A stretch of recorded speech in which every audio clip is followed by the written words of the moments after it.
I still remember the exact moment when everything I thought I knew about my future shattered into a million pieces. My name is Emily Carter, and this is the story of how my dream job turned into a nightmare. All because of one woman, Victoria Kane. When I first walked into Vanguard Enterprises as an eager 22-year-old intern, I was bursting with hope. The kind of hope that makes your heart race and your palms sweat. I had worked tirelessly to get here. Late nights studying, endless networking, sacrificing weekends, pushing myself harder than anyone else I knew. Vanguard was supposed to be my launch pad, the place where I would learn, grow, and maybe, just maybe, prove to the world that I belonged in the big leagues. But the polished glass doors and sleek marble floors hid a darker truth. Behind the corporate smiles and polite handshakes was a battlefield, and Victoria Kane was the general who ruled it with an iron fist. Victoria wasn't just the vice president. She was a force of nature, sharp as a razor, cold as ice, and ruthless beyond belief. From the moment she laid eyes on me, I was marked, not as a promising intern, but as a nuisance, a threat she needed to crush. I remember my first day vividly. I walked in, clutching my portfolio, rehearsing my introduction in my head, ready to impress. Victoria was standing by the coffee machine, surrounded by her entourage. She glanced at me.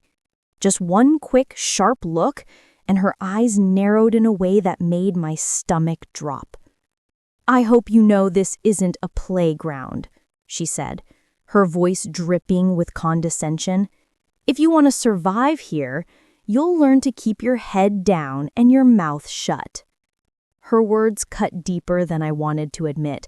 I wanted to fight back, to tell her she was wrong, that I wasn't here to disappear. I was here to shine. But instead, I swallowed my pride and nodded. That moment, I had no idea just how much it would define the next 2 years of my life.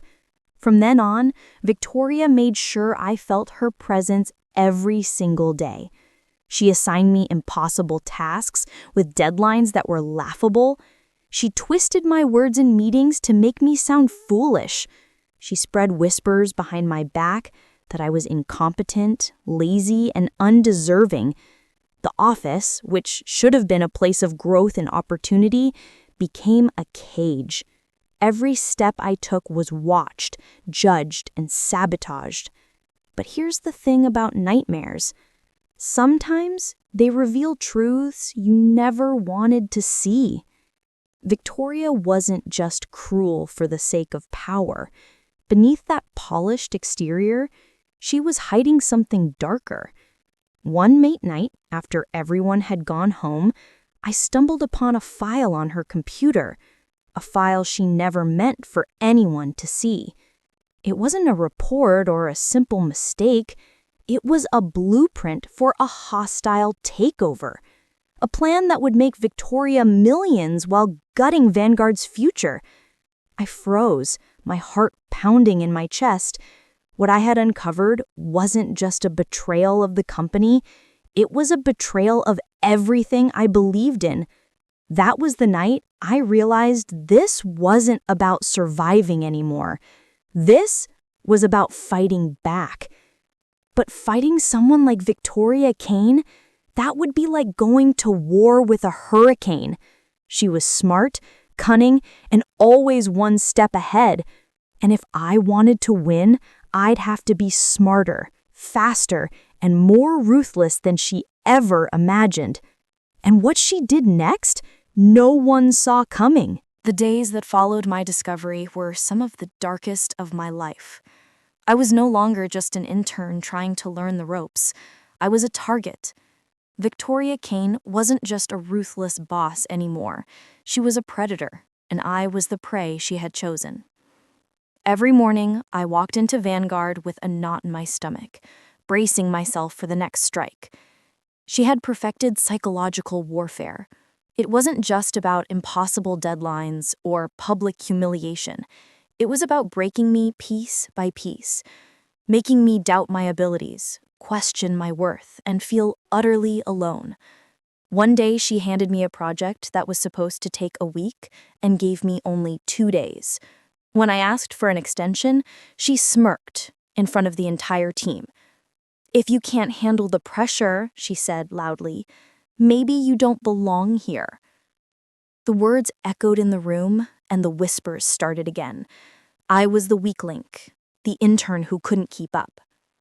But I refused to break. Behind closed doors, I fought back in silence. I pored over documents, double-checked every detail, and quietly started building a network of allies. That's when I realized I wasn't the only one Victoria had crushed. There were others, people too afraid to speak out, but each carrying scars from her reign. One of them was Sarah, a mid-level manager who had been passed over for promotion more times than she could count. One afternoon, her voice trembling, she confided in me. "Victoria's not just ruthless, she's dangerous. She's been covering up her mistakes, shifting blame and sabotaging projects. She'll destroy anyone who gets in her way." Her words confirmed what I already suspected. This wasn't just office politics. It was a calculated campaign. And Victoria's paranoia was growing. I noticed the way her eyes followed me more closely, the sudden cancellations of meetings, and the whispered phone calls behind closed doors. She knew someone was getting too close. One evening, as I was leaving late, I overheard her whispering to a confidant. They were planning to discredit me, to frame me as the one leaking company secrets. My heart raced. If that happened, I'd be gone before I even had the chance to fight back. So I started documenting everything. Every cruel word, every unfair task, every suspicious email. I recorded conversations when I could, saved files, and kept a detailed journal. Piece by piece, I was building a case. The tension in the office was unbearable. People avoided eye contact. The air itself felt heavy. But slowly, cracks began to form. Quiet support from colleagues, a cautious hand on my shoulder, and then Mark Reynolds, an executive with influence, took me aside. "You're not alone in this, but we have to be smart. One wrong move, and she'll destroy us all." For the first time, I felt a flicker of hope. I wasn't just enduring anymore. I was preparing for war. But Victoria wasn't going to make it easy.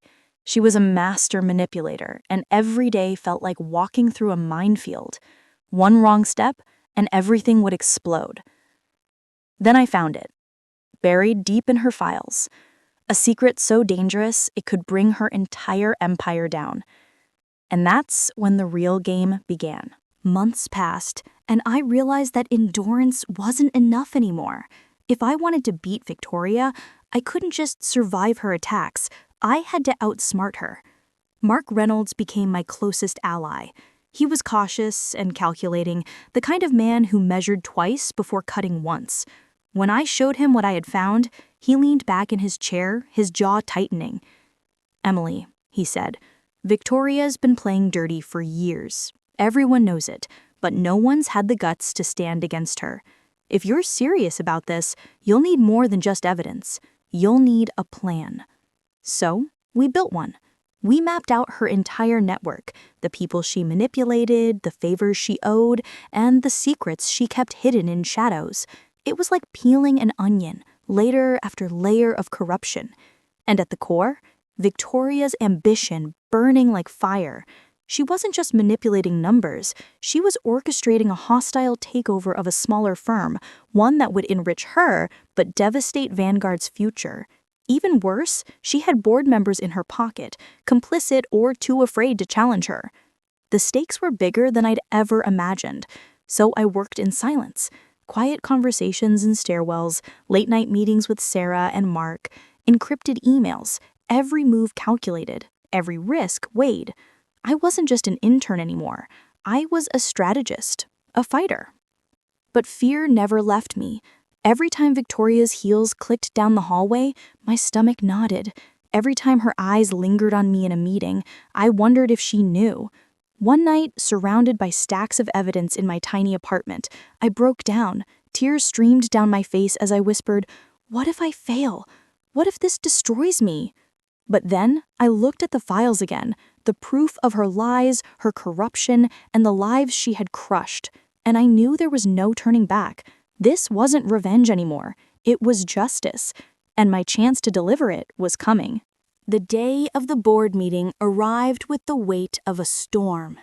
I woke up feeling both terrified and unshakably determined. Victoria was already seated at the head of the polished mahogany table, flawless as always, her smile sharp as a blade. She spoke first, delivering her usual rehearsed pitch for the takeover, her words smooth and dripping with confidence. But I could see it, the flicker of fear behind her eyes. She knew something was off. When my turn came, I stood, my legs trembling. Then I opened the folder in front of me. One by one, I presented the evidence. Emails, reports, witness statements. My voice grew steadier with every word. Board members shifted uneasily, glancing at each other. Victoria tried to interrupt and tried to paint me as a liar, a naive intern who didn't understand corporate politics, but I was ready. Each time she attacked, I countered with documents, timestamps, and corroborating testimonies. The room was changing. Power was shifting. Then came the final blow. A confidential memo, Victoria's own words, outlining how much she stood to gain personally from the takeover. The room went silent. For the first time, Victoria's mask slipped. Her voice rose, desperate, accusing me of betrayal, of sabotage, but the board wasn't buying it anymore. Questions came rapid fire. Why hadn't she disclosed her personal interest? Why were the reports falsified? Why did her version of events keep unraveling? Her empire crumbled in front of her. Finally, the board voted. Unanimous. Her plan was blocked. An investigation was launched, and Victoria Kane, once untouchable, was forced to resign. But as she passed me, head held high, she leaned in close and whispered, "You think this is over? You have no idea what you've started." After Victoria's fall, the air inside Vanguard shifted. Relief mixed with uncertainty. People whispered in hallways. Some celebrated quietly. Others, her loyalists, watched me with cold eyes. The board recognized my role in exposing her corruption and offered me a permanent position. It was everything I had dreamed of, and yet it felt heavier than I expected. I wasn't just an intern anymore. I was stepping into a world of politics, power plays, and shadows. But I embraced it. Slowly, I began to reshape the culture she had poisoned. I wanted Vanguard to be a place where people felt safe, valued, and respected. I still remember my first company-wide address. My hands trembled as I stood in front of a packed auditorium. "I know many of you have been hurt by the past," I said, my voice steadying as I went. "But together, we can build something better. No one here should ever feel powerless again." The applause was hesitant but real, and that was enough. Over the years, I worked harder than ever. I took risks, mentored new hires, and fought for transparency. Step by step, I climbed higher. And then, the unthinkable happened. I was offered the CEO position. The company that once tried to break me now trusted me to lead it. But even as I sat in that office, the skyline stretching out before me, I knew this wasn't the end, because Victoria Kane's shadow still lingered. Her loyalists hadn't all vanished. And deep down, I knew her whisper in that boardroom hadn't been a goodbye. It was a promise. And one day, I would have to face her again. Until then, I carried the scars of my journey and the strength they had forged. And to anyone listening, if you've ever felt trapped, powerless, or crushed under someone else's ambition, remember this. Sometimes the darkest moments are the ones that create the strongest warriors. This was my battle, but the war, it's far from over.